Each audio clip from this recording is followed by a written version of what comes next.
நோசிபோ அப்படின்னு ஒரு விஷயம் இருக்கு.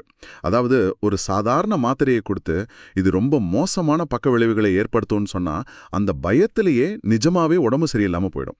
இப்ப கற்பனை பண்ணி பாருங்க, நம்ம ஒட்டுமொத்த சமூகமும் பல நூற்றாண்டுகளா இப்படி ஒரு நோசிபோ மாத்திரையை முழுங்கிட்டு இருந்தா எப்படி இருக்கும்? ம் கண்டிப்பா அது ரொம்ப ஆபத்தான ஒரு விஷயமா தான் இருக்கும். ஆமா, மனிதர்கள் அடிப்படையில சுயநலவாதிகள், மோசமானவங்க அப்படிங்கிறது தான் அந்த மாத்திரை. ஏன்னா மனித இயல்பு பத்தி நாம வச்சிருக்க பல நம்பிக்கைகள் வெறும் கட்டுக்கதைகள் தான்னு இது ரொம்ப ஆழமா நிரூபிக்குது. சரியா சொன்னீங்க.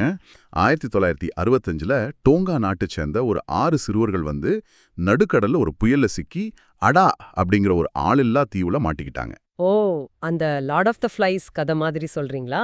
ஆமா, அதேதான். அந்த கதையை நீங்க படிச்சிருந்தா அந்த பசங்க ஒருத்தருக்கு ஒருத்தர் சண்டையிட்டு உணவுக்காக அடிச்சுக்கிட்டு அழிஞ்சிருப்பாங்கன்னு நினைப்பீங்க. ஆனா அங்க நடந்ததே வேற. 15 மாசங்கள் அந்த தீவுல இருந்த அந்த பசங்க சண்டைக்கு பதிலா ரொம்ப அழகா குழுவா வேலை செஞ்சாங்க. நிஜமாவா? அவ்ளோ சின்ன பசங்க எப்படி அதை பண்ணாங்க? அதுதான் ஆச்சரியம்.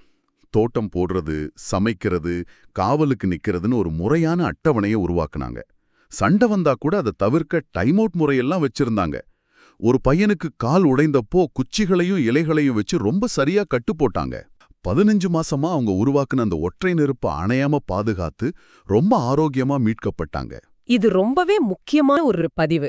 ஏன்னா நெருக்கடியான காலங்கள்ல நாகரிகம்ங்கிற போர்வை கிழிஞ்சு மனிதன் மிருகமா மாறிடுவான்னு நாம பொதுவா நம்புறோம். ஆனா பரிணாம வளர்ச்சியில நாம அப்படி உருவாகல அப்படிங்கிறது தான் உண்மை. இந்த புத்தகம் மனிதர்களை ஹோமோ பப்பி அப்படின்னு ரொம்ப சுவாரஸ்யமா சொல்லுது. அதாவது வலிமையானவர்கள் மட்டுமே பிழைப்பார்கள் என்பதை விட சர்வைவல் ஆஃப் த ஃப்ரெண்ட்லியஸ்ட் அப்படிங்கிறது தான் உண்மை. மனிதர்கள் அடிப்படையில நல்லவர்கள், ஒத்துழைக்க கூடியவர்கள்னு நீங்க நம்புவது உங்களின் அன்றாட வாழ்வையும் உங்களின் அணுகுமுறையையும் நிச்சயமா நேர்மறையாக மாத்தும்.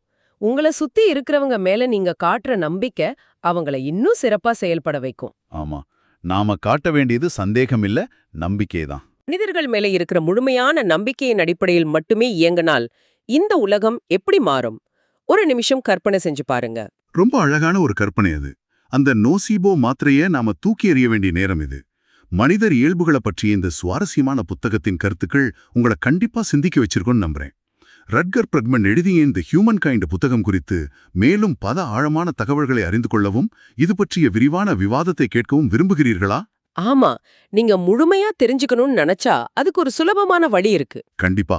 கீழே உள்ள லிங்கை கிளிக் செய்து புத்தகத்தை பற்றிய முழுமையான விவாதத்தில் இப்போதே இணையுங்கள்.